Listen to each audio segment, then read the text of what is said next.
Salve, salve galera, oitavo ano, professor Alex, Geografia. O papai chegou! Vamos dar continuidade aos nossos trabalhos da unidade 5. Hoje a gente finaliza a unidade 5, falando da exploração dos recursos naturais nessa aula no continente africano, ok? Então vamos ajustar as nossas apostilas na página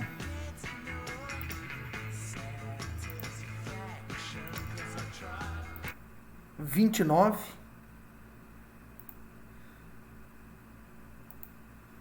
para a gente poder dar sequência a esse trabalho.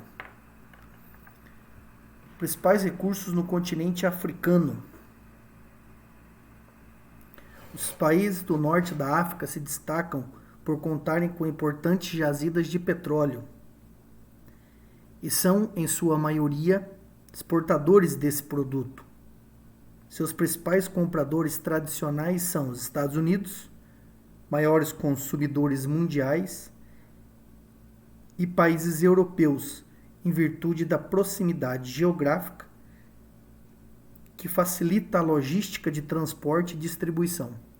Entretanto, nos últimos anos, assim como tem ocorrido com as exportações mexicanas de petróleo, a produção africana tem se orientado cada vez mais para o mercado asiático, principalmente para a China. Assim, importante parcela da economia de países como Argélia e Líbia, também membros da OPEP, provém da exportação de petróleo para países europeus, Estados Unidos e China. Há também outros grandes produtores de petróleo no continente, especialmente na região ocidental e central, como Angola e Nigéria, sendo que esse último, a Nigéria, se destaca também pelas grandes reservas de urânio, assim como o Níger, a Namíbia e Gana. Na sequência a gente tem aí um texto, falando sobre a economia de Gana, então se liga nesse texto que ele é importante aí na sequência das atividades da página 30, ok? Falamos então sobre a exploração dos recursos naturais no continente africano, especificamente nos países do norte da África. Agora falaremos sobre a região subsaariana. Enquanto a região do norte da África se sobressai em razão da existência de petróleo, no extremo oposto, a África do Sul conta com exuberantes reservas de ouro, carvão mineral, prata, diamantes e outras pedras preciosas. A mineração de diamantes também ganha notoriedade nos países vizinhos da região meridional do continente, Botsuana, Lesoto e Namíbia, e em países mais distantes, como a República Democrática do Congo e Serra Leoa. Entre os recursos naturais no continente africano, também é preciso ressaltar a biodiversidade, presente nas extensas savanas, nas selvas exóticas e repletas de espécies endêmicas de Madagascar e na floresta equatorial existente no Vale do Congo.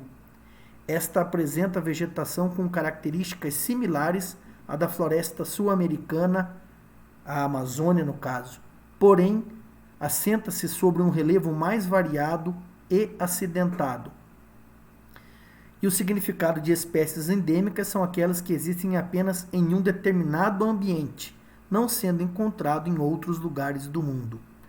A floresta do Congo é a segunda maior área de floresta equatorial e tropical do mundo, superada justamente pela amazônica.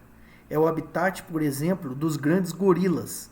Segundo a Fundação Nacional para a Natureza, WWF, organização não governamental que visa a conservação da natureza, entre os anos de 1990 e 2000, cerca de 91 mil quilômetros de floresta foram devastados, colocando em risco a existência desses grandes primatas. Para se ter uma ideia da dimensão dessa área, basta constatar que ela é o equivalente aos territórios dos estados do Rio de Janeiro e do Espírito Santo somados. Aqui a gente tem uma imagem retratando, né, esse habitat natural dessa espécie e ao lado aí, né, minimizado a área devastada aí no território da Nigéria. Na sequência, a redução das áreas florestais acontece em virtude de diversos fatores, como a pressão demográfica, ou seja, o aumento das pessoas, da população, decorrente do crescimento populacional, a falta de planejamento na expansão das áreas de cultivo, a extração da vegetação na ausência de outros materiais alternativos para sua exploração econômica direta e, por fim, o estímulo financeiro representado pela concorrência internacional por matérias-primas.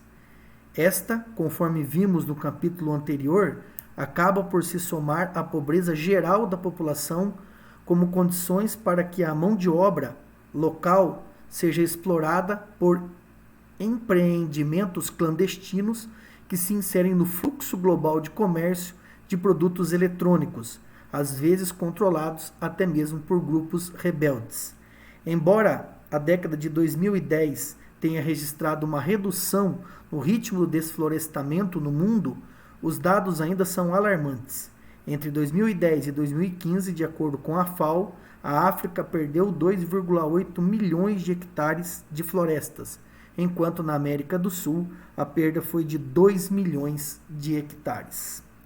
Uma imagem aqui, né, demonstrando a extração do cacau na Costa do Marfim, um dos grandes produtores mundiais desse produto, mas o texto em si, a explicação está mais relacionada ao aumento do desmatamento, à exploração dos recursos florestais do continente africano, citando também dados do continente americano.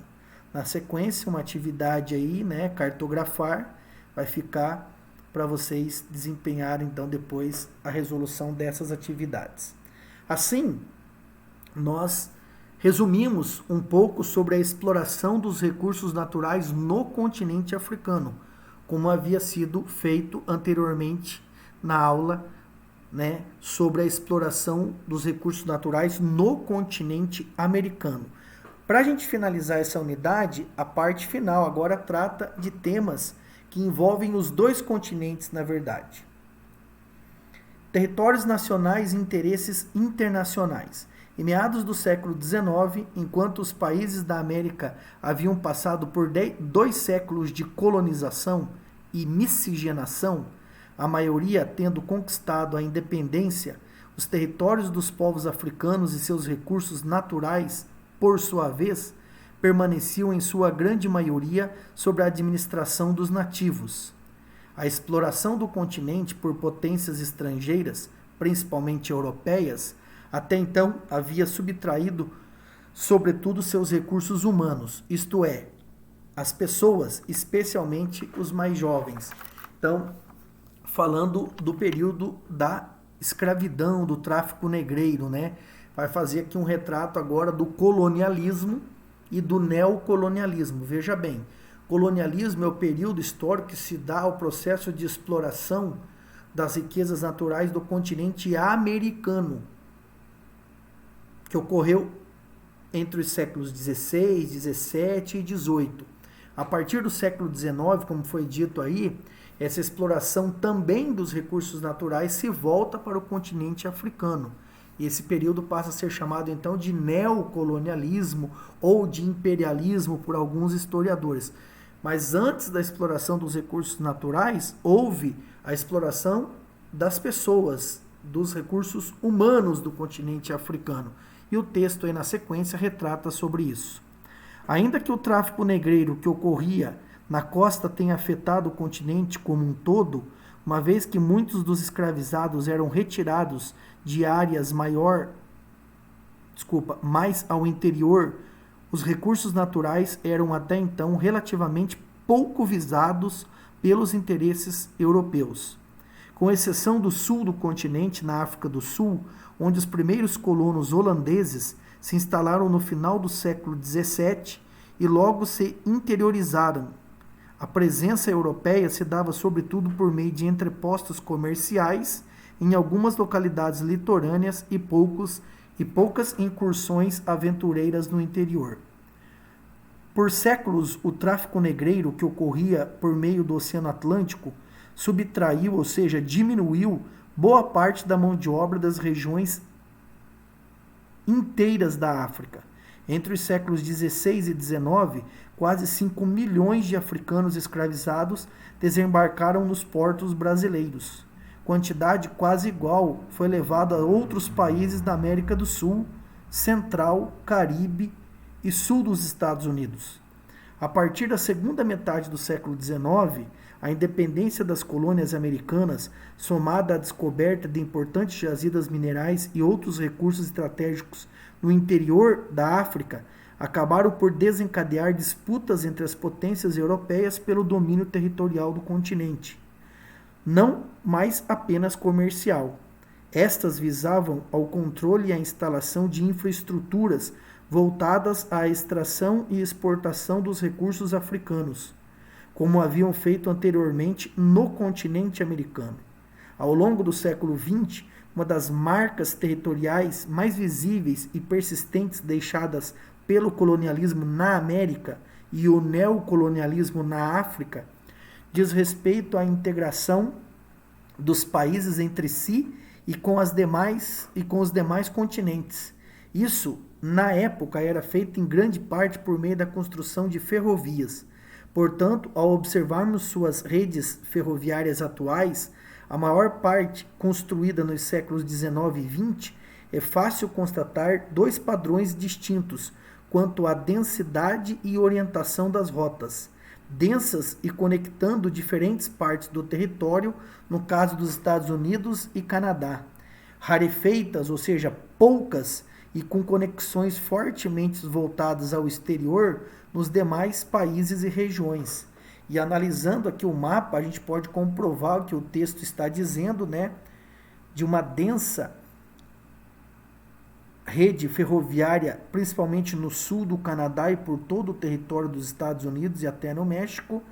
E já na África e na América Latina, essas redes ferroviárias estavam mais voltadas ao litoral e menos densas, mais rarefeitas. Isso tem a ver com o modelo de colonização ou de neocolonização que foi implantado na América anglo-saxônica e na América Latina e África. Na América Latina e África foi o modelo de exploração, enquanto que na América anglo-saxônica foi um modelo de povoamento. No século XXI, os Estados Unidos seguem como a maior potência e com maior presença nos demais países do continente americano e, juntamente com a Europa, conservam uma presença bastante significativa nesses e também nos países africanos. Entretanto, é a China que, como principal potência ascendente na atual ordem mundial, tem visto sua presença nesses continentes crescer de maneira mais destacada. A esse respeito, leia a página seguinte, 2 fragmentos de textos jornalísticos relatando a atual tendência. A primeira reportagem tem como título: Na África, China busca mais que matéria-prima. E a outra reportagem: China acelera plano de expansão no Brasil e na América Latina. Esses 2 textos justificam, então, o crescimento geoeconômico e geopolítico da China, segunda maior economia do mundo, confirmou a influência tanto dos Estados Unidos quanto na Europa, na América e na África, mas atualizou a crescente participação do capital chinês e do interesse econômico chinês na América e na África. Desafios do desenvolvimento, na verdade. E aí, falando então em subdesenvolvimento, seria mais relacionado ao continente africano e à América Latina. Como é possível perceber, são muitos os problemas e desafios que os países latino-americanos e africanos enfrentam historicamente. em relação à gestão e exploração de seus recursos naturais. Em particular, a dificuldade de satisfazer a necessidade de investimentos externos e de construção de parcerias internacionais vantajosas ou de ganho mútuo tem se mostrado um desafio histórico comum. A riqueza natural dos países africanos e americanos nesse contexto não se converteu em independência econômica, com exceção do Canadá e dos Estados Unidos. Países que, mesmo apresentando forte setor de matérias-primas, contam com economias muito diversificadas e tecnologias avançadas para o processamento delas. Quase todos os demais países desses continentes, em maior ou menor medida, apresentam balanças comerciais fortemente dependentes de atividades ligadas aos setores primário, como os produtos agrícolas e minerais, chamados genericamente de commodities. Como vimos anteriormente, ao analisar o caso de Gana, o fato de muitos países ricos em recursos naturais apresentarem problemas socioeconômicos, como altos níveis de pobreza, baixo dinamismo econômico, elevada dependência da venda de commodities e altos índices de corrupção, leva ao que muitos economistas denominam maldição dos recursos. Mais do que a abundância em recursos naturais, entretanto, é a organização política e econômica dos países para gerir esses recursos que explica essa aparente contradição. Quando investimentos estatais são excessivamente voltados para os setores de exploração mineral, tendem a beneficiar as corporações que os controlam em detrimento, em prejuízo da população, especialmente os segmentos socialmente mais vulneráveis, os mais pobres. Assim, enquanto as grandes obras de infraestrutura, como construções de estradas, centrais energéticas, portos, por exemplo, exigem grandes montantes de capitais para atender a tais atividades, quantidade muito menor de capital e atenção política é destinada à construção de obras para atender às necessidades sociais mais urgentes, como educação, saúde e infraestrutura urbana.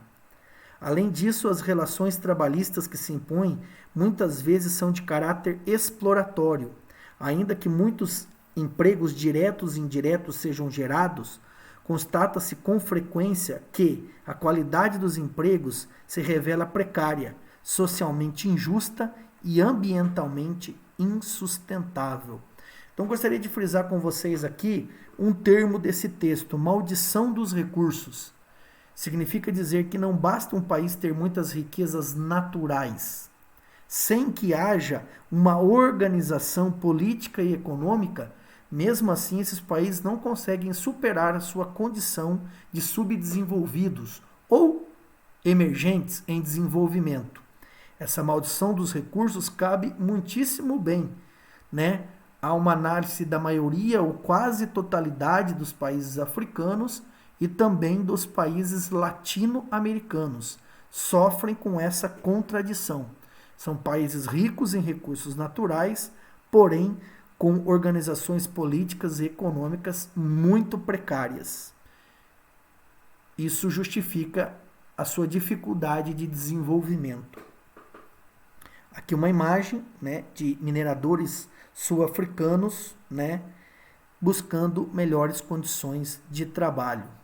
Aspectos como concentração da economia em poucos setores de atividades, concentração de renda em poucos grupos de elite, instituições políticas pouco confiáveis, geralmente explicam boa parte das dificuldades econômicas e da má distribuição da riqueza nos países latino-americanos, caribenhos e africanos.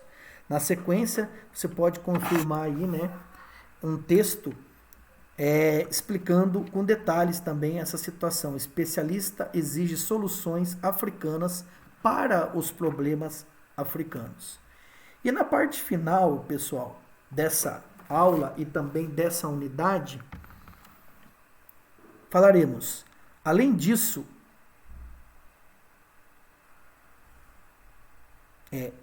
na América Latina, Brasil, Argentina, México e Chile, são os países que têm menor dependência da exportação de commodities, como fonte quase exclusiva de divisas.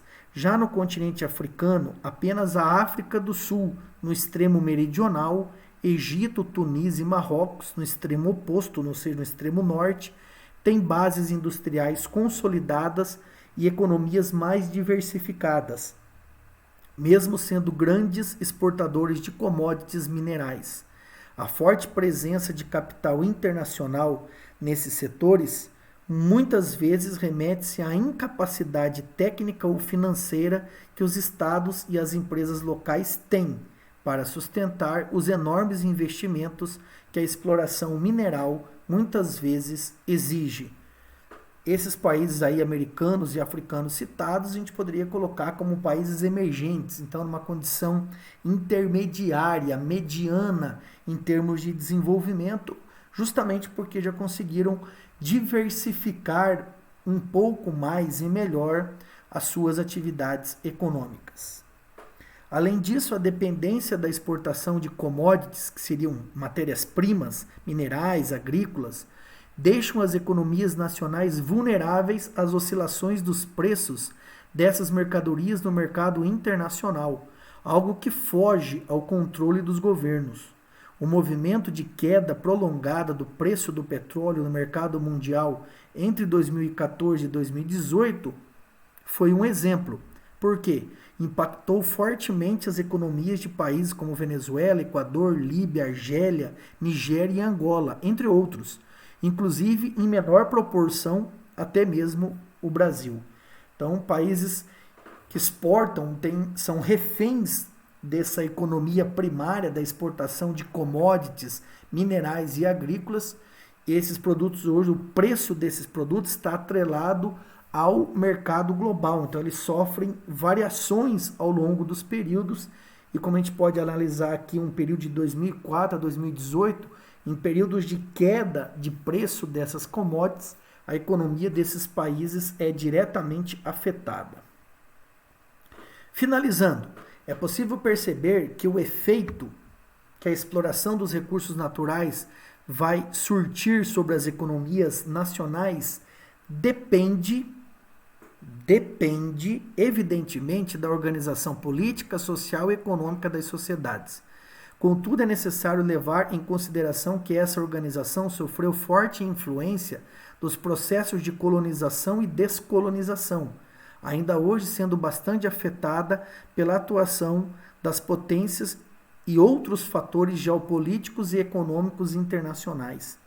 Desse modo, a maldição dos recursos, além de não demandar modelos prontos, importados de contextos distintos, e sim soluções baseadas nas realidades locais e regionais, tem razões tanto internas quanto externas.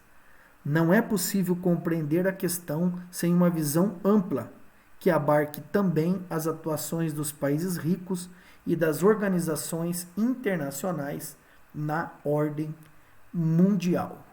Ou seja, não basta apenas o país dispor de muitos recursos naturais sem que esses recursos sejam administrados, se tem uma organização política, econômica e social que favoreça a exploração e comercialização desses recursos para o próprio país, a sua própria economia, a sua própria população. Ok? Eu vou ficando por aqui. Mais uma vez a dica das atividades da apostila, do caderno de atividades também, para que esse conteúdo seja fixado. Ok? Eu fico por aqui para vocês. Beijo no seu coração. Fui!